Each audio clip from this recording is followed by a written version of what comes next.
Bueno, en primera medida me fui siendo un niño, digamos, por trabajo de mis viejos, sobre todo mi viejo, con lo cual terminé la escuela primaria y después hice toda la secundaria ya, bueno, y después ya me quedé estudiando. Tuve algunos recorridos por la Universidad de Buenos Aires, pero siempre estuve haciendo música y tenía el fuerte deseo de dedicarme a eso. Desde muy chiquito, Sí, siempre. sí, sí. ¿Tenés algún Pero familiar que es músico o vos solo lo fuiste descubriendo?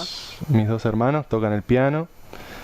De hecho, en mi infancia acá, ellos eran los que tocaban, digamos. Yo cantaba, actuaba, hacía otras Claro, vos el cosas. más chico, el que Sí, estaba acompañando a los más grandes con la música siempre. exacto, sí. Y a mí me dio eso por cantar, por jugar, ¿viste? Ellos eran más los que se ponían a sacar temas, pero bueno, yo estaba ahí escuchando lo que tocaban y ahí evidentemente se fue forjando algo de la oreja musical. Pero la guitarra la empecé a tocar en Buenos Aires, cuando tenía 12 años. No, Ahí chico. compartiendo con mis compañeros de la primaria, ¿viste? Algunos hacían algún tema de la renga, de cualquier cosa, y bueno, yo ya me intrigaba cómo era eso. Y después me fui mandando solo. ¿Cuáles fueron las influencias? Bueno, si bien en la adolescencia, hablando de la renga también, que fue un momento para la adolescencia a pleno, yo fui fanática de la renga Ujú. también, pero ¿cuáles fueron tus influencias de chico, de lo que más se escuchaba en la casa o ahí entre los hermanos? Bueno, en mi casa, en esa época que te hablo de mi infancia, digamos, Paul McCartney, Stevie Wonder, Mucha influencia internacional. mucho, sí. Pero también, viste, acá se escucha la música popular, obviamente litoraleña. O sea, eso está resonando todo el tiempo, ¿no? Pero no es que en mi casa se ponía a escuchar chamamé, ¿viste? Claro. Escuchábamos de todo, bueno, Guns N' Roses y todas esas bandas de la época noventosa. Y después ya siendo adolescente tuve una época muy rockera, Nirvana, Red Hot Chili Peppers, eh, y que esas dos bandas fueron las primeras, digamos, con las cuales nosotros nos dedicamos a hacer covers. Mi primera banda de la secundaria era haciendo covers de Nirvana y de los Chili Peppers. Ramiro, ¿y en qué momento de tu vida te diste cuenta que te querías dedicar de lleno a la música y vivir de esto?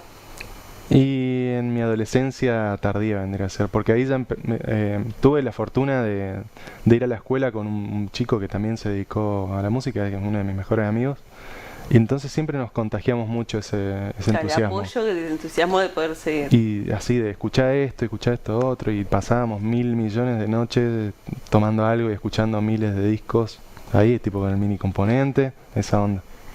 Y, y bueno, ahí empezó, bueno, él tuvo por ahí más la decisión más temprana de dedicarse de lleno. Y yo, como les comentaba, tuve algún pasaje ahí por algunas carreras de la UBA, como algunas dudas. No tanto mías, sino viste que a veces a nivel familiar por ahí cuesta un poco, Claro. pero sobre todo porque a veces, bueno, hay miedo de cómo es eso de dedicarse a la música, como por el ambiente o la inestabilidad económica o lo que fuera. Eso hizo un poco que diera algunas vueltas, pero después me decidí. Digamos, empecé a estudiar en un conservatorio, pero mi formación principal es en el campo de la música popular, o sea, estudiando con distintos referentes de allá, distintos instrumentos y tocando con gente. Digo, no es que me dediqué a la parte así de la música académica, digamos. También una de las bandas que formaste en un momento fue A Tierra. ¿Cómo fue Mm. también que se formó esta banda? Bueno, es con este chico que les comentaba, un amigo mío que se llama Matías Núñez, hoy vive en Brasil. Como les comentaba, él se empezó a dedicar profesionalmente antes que yo. Y a partir de eso, bueno, conocí un baterista en un laburo, y después me convocó a mí para integrar una banda junto a él y llamamos a un acordeonista también. Hoy día son grandes amigos míos. Y ahí conformamos A Tierra. Lo curioso es que se dio que yo empezaba a hacer las canciones, digamos. Yo era el que llevaba Los primeros las pasos como ideas de canciones. compositor, digamos. Sí, sí, totalmente. Y era un laburo en conjunto, obviamente. ¿Cómo Todo. es ese proceso de ser compositor y componer las letras? Em, bueno, es que pienso en esa época y era todo muy intuitivo, así. Porque también eso, yo escuché mucha música instrumental durante toda mi adolescencia y hacia mis 21, 22 años. Escuché bandas de acá de folclore, por ejemplo, Acaseca Trío, folclore de proyección que le dicen. Y realmente fue una revolución mental para mí, conocer su música, o la de Carlos Aguirre o Edgardo Cardoso. Entonces dije, mierda, se puede hacer, digamos, alcanzar ese grado de belleza también desde la lírica. Y ahí empecé a jugar ahí a componer canciones, digamos, con letra. Pero eso, fue un contagio así de artistas que yo admiraba, ¿no? Y hoy lo sigo haciendo. De alguna manera encontré mi forma, pero tampoco es que tenga un método, digamos, en eso.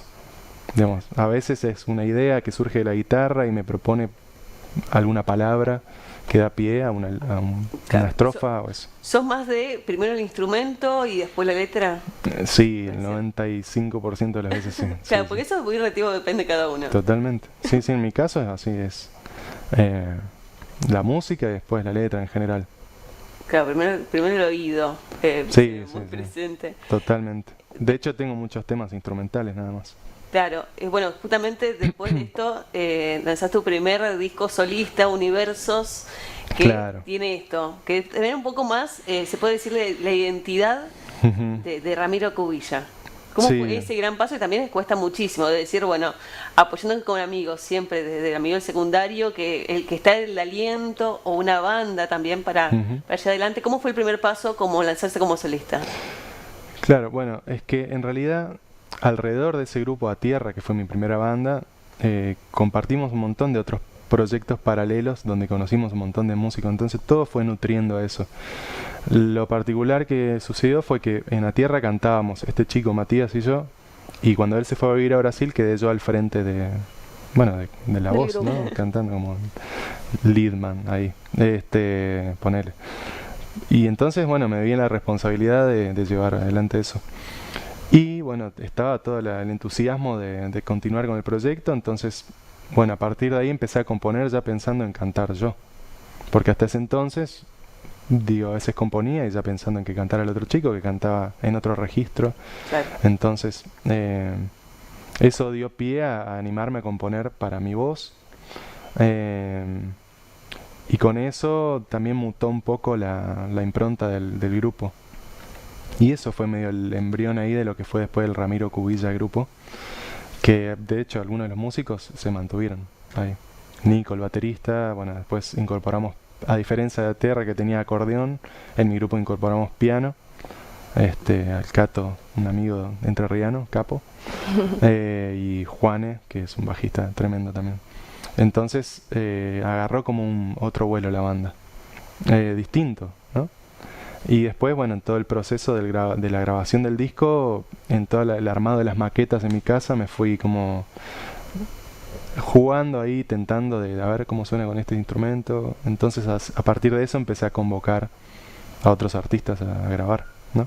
Claro. O sea, con eso se fue armando la instrumentación del disco. Claro, de la banda compuesta para poder lanzar Universos. Claro, tal cual. Que como decía también es muy, muy curioso, muy interesante, porque podemos encontrar en Universos desde lo que es instrumental a también diversos géneros, de escuchar un poco de jazz, también Claro. de folclore, Ujú. de rock. También esto es un poco de todas las influencias que te diste cargando Sí. en toda tu carrera. se puede decir. Totalmente, o sea, sin dudas de todo lo que fui escuchando, ¿no? Como les comentaba, en mi adolescencia escuchaba al principio Red Hot Chili Peppers, Nirvana, después ya empecé a escuchar más jazz, mucha música instrumental, Miles Davis, Jaco Pastorius, Pat Metheny. Hay un guitarrista, no sé si lo conocen, que es Pat Metheny, que es como no solo uno de los grandes guitarristas de jazz, sino un compositor increíble, admirado por todo el mundo. Y realmente fue una influencia muy fuerte. Que de hecho después cuando escuché a Caseca Trío, que es este grupo de folclore de proyección, encontré esa combinación de la onda Pat Metheny, pero a la vez cantado y folclórico. Entonces dije, wow, esto es increíble. Y después lo escuché a Van der Mole y bueno, toda esa gente me partió la cabeza. O sea, las influencias de lo que yo escuché sin duda están en el disco. Siempre escuché mucho jazz. Y bueno, después la impronta de cada músico que participó ahí. Por ejemplo, este chico Cato que toca el piano estudió clásico, pero también tiene una formación muy fuerte en jazz. Entonces los colores que él propone son bastante jazzeros. Claro, muy interesante. Y también en este disco podemos encontrar uno de los temas que está dedicado a otra gran influencia de todos en la adolescencia, que es el flaco Ni hablar. Spinetta, Sí, que claro. se llama Alas. Sí, me sí, podrías sí. dar el placer de degustarnos. Ya que está con la guitarra ahí. Ya tiene la guitarra ahí, ya. Uy, ese tema me matás porque tiene otra afinación No se totalmente podría. distinta. En este momento El no. tema que Puedo vos tocar. quieras. Dale. No hay problema. Voy a tocar, que lo tengo a mano, Hoy me voy. Oiga. ¿Sí? Que es un tema por ahí más popero del disco. Que dice así. Ya no estoy. De alguna manera no es trascendental. Por más que lo quiera, se eleva mi esencia espiritual. No hay amor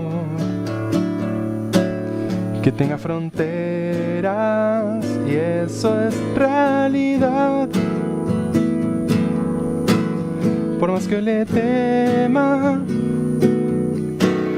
la música siempre hará vibrar.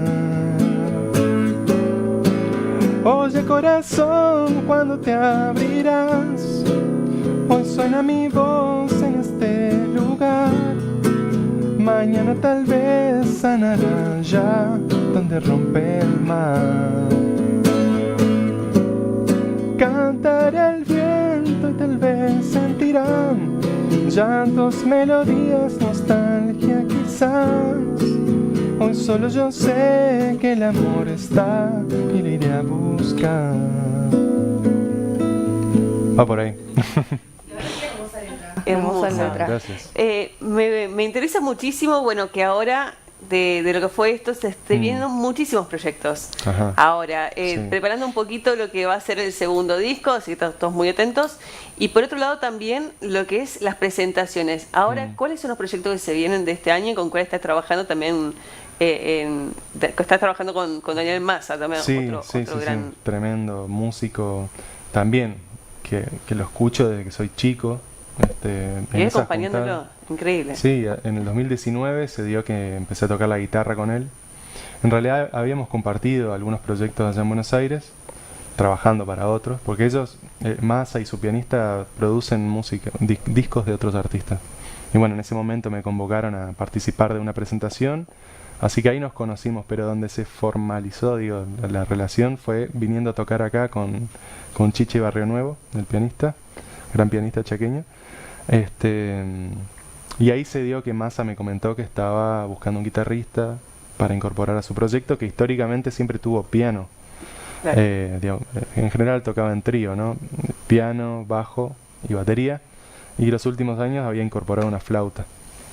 Y bueno, ahora había venido con la idea de incorporar una guitarra. Entonces, a partir de ahí, y en un proceso previo ya que yo venía como en una suerte de stand-by con mi proyecto solista, empecé como a dedicarme a tocar la guitarra, digamos, mucho la eléctrica, a investigar la improvisación, que siempre me gustó mucho. Claro, mucho jazz. Sí, sí. Bueno, más en el proyecto de él hay bolero, jazz, funk, música brasilera, todos géneros que a mí me encantan y que siempre toqué, pero por ahí para otros o estudiando solo en casa. Y todos esos géneros tienen también la parte de improvisación. Entonces, bueno, 2019 tocamos a full, giramos, qué sé yo. 2020 pandemia, hicimos solo un streaming. Y 2021 tocamos 3, 4 veces. O sea, viste que todo el Se fue volviendo retorno de a poco, fue se muy puede de a decir. poco. Él, durante todo el 2021 prácticamente él giró solo. Pero tiene que ver también con una cuestión de contexto. De pandemia. Claro, porque bueno, es muy difícil armar producciones grandes, ¿viste? Trasladar a todos los músicos. Bueno, en fin. Y además de que la presentación del solo está buenísima. Él tiene un montón de proyectos. Solo, dúo con María Volonté, con otro guitarrista. Bueno, tiene muchos proyectos paralelos. Yo formo parte de uno que es el cuarteto, con guitarra eléctrica. Entonces, eso, estuve como mucho en plan tocar la guitarra, digamos, de investigar así el instrumento. Y esto, bueno, mi retorno a Resistencia y demás, una de las cosas que me interesaría es como volver a conectarme con componer, ¿viste? Con escribir, que lo estoy haciendo de a poquito. Y esta invitación de Chaco Suena Bien para lo del festival me pareció increíble y una gran motivación. Pero bueno, sí, preparé, es como que tuve que que volver a conectarme con esos temas del disco Universos, que hace un tiempo no tocaba. Es la primera vez que voy a tocar esos temas en vivo desde hace mucho tiempo. Lo último fue un streaming que hice en mi casa en el 2020. Así Claro. que toda una... La verdad que es muy interesante porque Un el día retorno. viernes vas a estar compartiendo escenario con Seba Ibarra. Sí. Contame un poco acerca de eso, cuáles son las expectativas. Bueno, la verdad que re contento porque, bueno, Seba es un tipo que yo admiro un montón desde siempre y bueno, siempre nos hemos cruzado, digamos, pero nunca hemos compartido escenario, digamos. Bueno, él viene tocando con mi hermano hace bastante y bueno, esta propuesta de la productora de Juanchi Langelotti, que son quienes organizan este festival, estuvo buenísima. Digo, para poder nutrirnos mutuamente, ¿viste? Compartir las canciones de cada uno. Y además que venimos ahora trabajando juntos, también con Diego, mi hermano, y con su hijo, Yamil. Un proyecto muy interesante, un proyecto familiar y barra cubilla. Sí, así es. Y está re bueno porque venimos de distintos lados todos. Bueno, Yamil, que es el hijo de Seba, tiene una influencia mucho más juvenil, lógicamente, y bueno, investiga un montón toda la cuestión de electrónica, de las bases rítmicas, y también está muy metido en la cultura trapera, si se quiere. En estos nuevos géneros de Sí. hoy en día. Claro. Totalmente. Claro, está trabajando como Movimientos. productor Claro. y ustedes también con por ahí información un poco más clásica, más litoraleña. Ujú. Va a ser algo muy interesante. Está bueno lo que se está armando, sí. Mismo con Seba, digamos, pese a que venimos del rubro cancionero, siento que tenemos influencias distintas también, algunas en común, otras no. Y bueno, en todo Entonces esa ahora, ensalada se va a armar algo lindo. el viernes vamos a poder disfrutar de un poco de lo que es lo tuyo Sí. y lo de Seba presentándose en el escenario. En Exacto. La Maraña en Puerto Tirol. Y la entrada Sí. es libre y gratuita para que todos vayan a disfrutar entre amigos, con la familia. La verdad que una oportunidad para ver a grandes artistas chaqueños en un escenario. Totalmente. Es a partir de las 6 de la tarde y va a estar buenísimo. Hay todo un equipo de gente trabajando un montón en toda la cuestión de escenografía. Bueno, yo no fui todavía ahí, pero ya me adelantaron que va a estar tremendo. Digo, Hermoso, vamos a poder hermoso. disfrutar no solo de la música, sino también de la ambientación y qué sé yo. Y es todo el fin de semana el festival, eso Sí, está bueno eso también. comentarlo. Viernes, sábado y domingo, atentos. Exacto. Rami, si nos podés recordar cómo podemos encontrarte en las redes sociales y también cómo podemos escuchar tu material. Bueno, yo estoy en Instagram como Ramiro Cubilla Músico, Ujú. en Facebook de igual manera. Mi disco Universos está en Spotify como, bueno, Ramiro Cubilla Universos. Y el disco de A Tierra está en YouTube. A Tierra, La Mañana de los Pájaros. O sea, esos dos discos son los que reúnen mis canciones. Uno como grupo, otro como solista.